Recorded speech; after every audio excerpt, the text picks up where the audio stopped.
আমরা চিনি রাজনীতিবিদ হিসেবে, অনেকে জানি তাকে মন্ত্রী হিসেবে, কিন্তু কতজন আমরা জানি মুক্তিযুদ্ধে তার অবদানের কথা?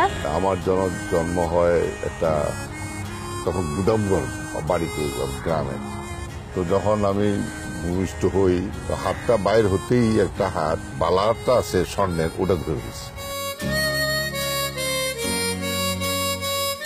যখন 4 ভাই মারা গেছে, তো একটা গ্রামের কুসংস্কার বলেন, হাতি এনে ওই হাতির পা দিয়ে আমাকে যে ইয়ে করছে, যে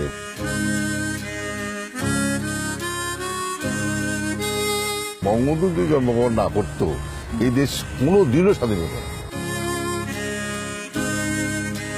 চট্টগ্রাম শহরে যে ইস্টার্ন রিফাইনারিটা আছে, এটা যদি উড়ে দিতে পারে তাহলে পাক বাহিনীর শক্তি অনেক কমে যাবে।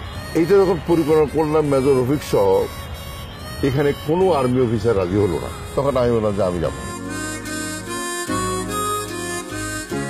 এত প্রচন্ড গোলাগুলি এবং আমি ঘরের ভিতরে। এরপর দেখলাম কতক্ষণ পরে, আপনার 10-15 মিনিটস, যে ঘর শূন্য হয়ে গেল।